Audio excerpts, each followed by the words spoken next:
So, if you've been following the news, you've most likely seen that Daily Maverick just dropped a bombshell investigation just last week that should make every South African's blood boil. Because state-owned PetroSA literally handed over 933 million rand worth of diesel to a company that couldn't even produce a proper contract. And guess who's paying for all of this mess? You and I, the taxpayers who keep it all running. But this isn't the only dodgy deal we've been seeing. Frankly, it's been a pattern of corruption that goes right to the heart of everything that's wrong with how the ANC has captured and destroyed our state-owned enterprises.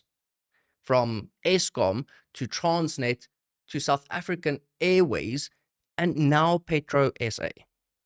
We're watching the systematic looting of our country's assets while ordinary South Africans suffer an economic decline.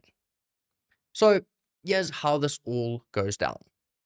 In May of last year, two massive oil tankers arrived at Mossel Bay carrying diesel worth about 650 million rand each. However, PetroSA's storage tanks were already full because these geniuses had been ordering diesel without having anywhere to put it or anyone lined up to buy it. That's like ordering 100 cars when your garage is already packed and you don't even have customers waiting. So what happens when you've got tankers sitting offshore, racking up cost of 650,000 rand per day in what we call demurrage fees? Well, if you're a private company, you'd be fired immediately, right? But if you're a state-owned enterprise under this ANC government, you just hand over the diesel to your buddies and hope for the best.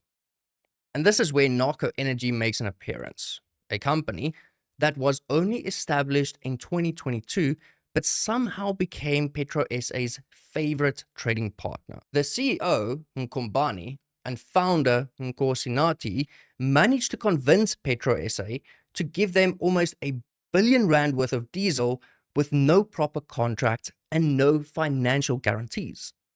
When amaBhungane asked Mvuleni about guarantees, she openly admitted that no guarantees were provided for these cargoes by any financial institution. Think about that for a second. You and I can't even get a car loan without providing payslips, bank statements, and jumping through a lot of hoops.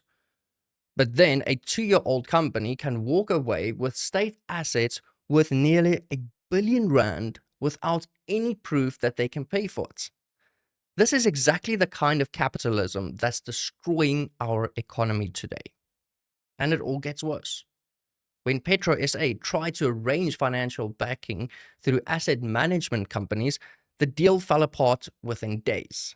Nkomo from Taquanta Asset Managers told investigators that he retracted his provisional payment after just 3 days because Nako couldn't even produce a valid contract with PetroSA. He said, and I quote, "I did not see any material whatsoever that could allow me to put pensioners' money at risk." But did PetroSA walk away from this obviously dodgy deal? Well, of course not. Instead, they gave Nako an even bigger discount. The company originally wanted a discount of over 100 million rand, and PetroSA basically said, sure, no problem. Can you imagine any private company operating like this? They'd be bankrupt within months. But this is exactly what I mean when I say corruption should be exposed no matter who's involved.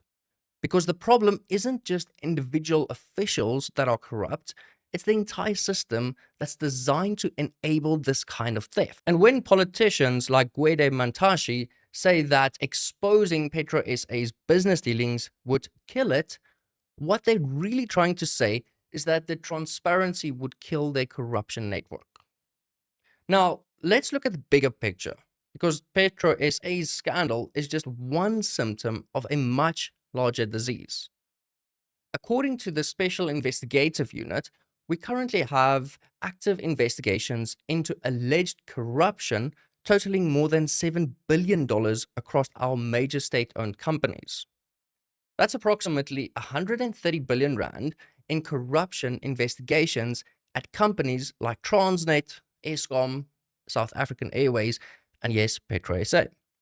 At Eskom alone, more than 270 contracts worth approximately $2.2 billion are under investigation. And this SIU probe has already been going for 6 years. So how long does it take to figure out that money has been stolen and we need to prosecute these thieves? And the corruption at PetroSA is also so bad that investigators estimate the company lost around $540 million, including funds that were allegedly stolen through payments to over 1,200 ghost employees. So essentially, they were paying for salaries to people who didn't exist while our trains are falling apart. And while all of this looting has been happening, ordinary South Africans have been suffering through the worst economic crisis in decades. Our unemployment rate hit almost 40% in the first quarter of 2025, with youth unemployment at a devastating 62.4%. That means nearly 2 out of every 3 young South Africans can't find work. And what's the government's response? More corruption, more BEE fronting, and more excuses. The World Bank says that our economy has grown by an average of only 0.7% over the past 10 years. Meanwhile, our government debt has skyrocketed to over 77% of GDP, and we're borrowing 1.6 billion rand every single day just to keep the lights on. The Reserve Bank also estimated that load shedding alone cost us around 3.2 percentage points of GDP growth in 2022. And yet, while businesses and families were suffering through rolling blackouts, PetroSA was making millions in profit by acting as an unnecessary middleman between diesel suppliers and Eskom. Oh, and that reminds me, Eskom wanted to import its own diesel directly, which would have saved them millions in cost. But the Department of Minerals and Petroleum refused to give Eskom a wholesale license, forcing them to buy through companies like PetroSA at inflated prices. Why? Because if they allowed it, that would have killed the gravy train for politically connected traders. Then, there's also the internal PetroSA documents, which show they were making profits of between 29 and 50 million rand on each cargo of diesel sold to Eskom, while barely breaking even selling to private oil companies. This is literally a state-owned enterprise profiting off of another state-owned enterprise while taxpayers foot the bill for both. It's just insanity. And then let's also talk about PetroSA's supply-led strategy, because this perfectly captures the incompetence and possible corruption at the heart of our state-owned enterprises. According to former head of trading, Vusi Zaba, PetroSA was ordering diesel without having buyers, storage, or even funding lined up. They were just bringing in tankers and hoping for the best. Can you imagine the result of these practices? Well, PetroSA's delayed bill increased from 34 million rand in 2023 to 389 million rand in 2024. That's an 11-fold increase in costs just for keeping ships waiting offshore. Even more damning is that despite selling more fuel at higher profits, PetroSA's operating losses actually increased from 1.5 billion rand to 1.7 billion rand in 2024. So how do you lose money when you're selling more product at higher margins? It seems to be pretty easy when your entire operation is designed for theft rather than efficiency. And this connects directly to the broader pattern of state capture that we saw during the Zuma years. The Zondo Commission showed how the Gupta family and their associates systematically captured state institutions, with companies like Eskom becoming personal ATMs for politically connected networks. We also saw how BEE policies that were supposed to help previously disadvantaged South Africans were hijacked by politically connected tenderpreneurs who got rich while ordinary South Africans stayed poor. Muletsi Mbeki was right when she said that BEE has become the biggest driver of corruption in South Africa. Just look at the numbers. South Africa's total consolidated public sector debt is now estimated at 129% of GDP when you include all state-owned enterprises and government obligations. That's catastrophic because we're spending over 1 billion rand per day just servicing our debt, which is more than we spend on health, education, and public policing. The latest Auditor-General report also shows that 87% of municipalities broke procurement rules, and in 63% of those cases, it had a serious impact on their financials. Now, the PetroSA scandal shows us exactly how the system works. You create artificial bottlenecks, like refusing to give Eskom a diesel import license. You ensure that state-owned enterprises have to go through politically connected middlemen. You keep everything secret under the cover of commercial confidentiality. And when journalists try to expose the corruption, ministers like Gwede Mantashe claim that transparency would kill the business.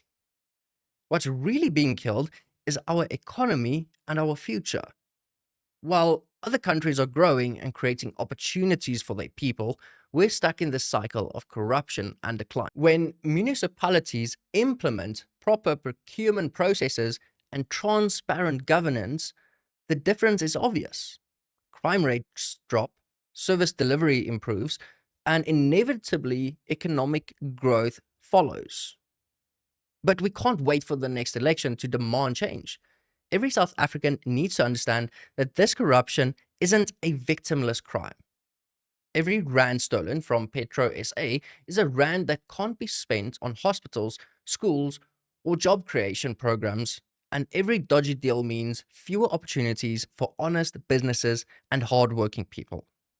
And at this moment, the Nako Energy deal is still unresolved.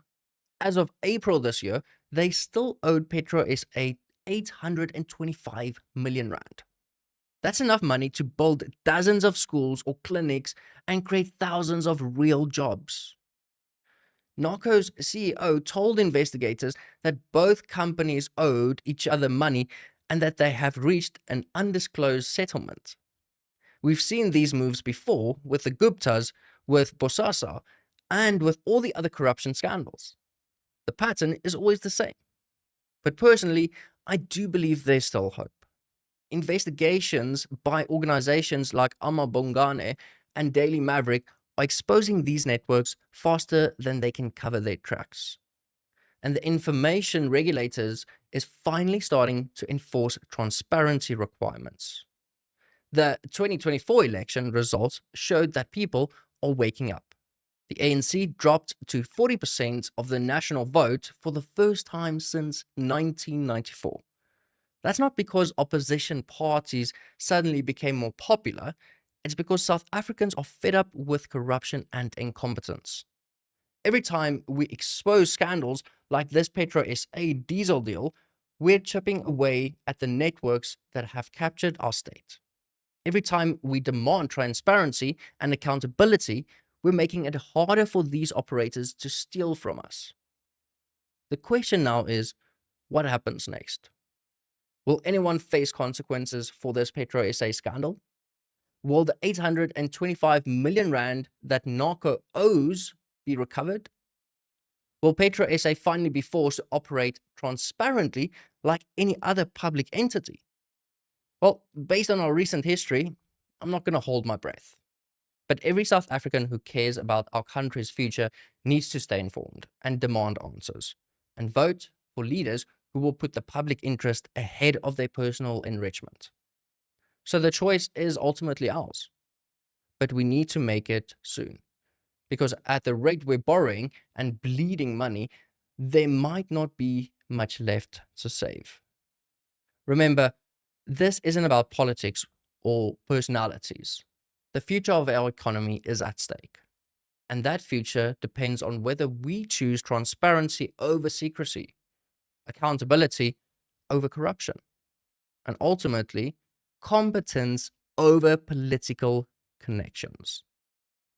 But of course, these are all my opinions. Let me know what you think in the comments below.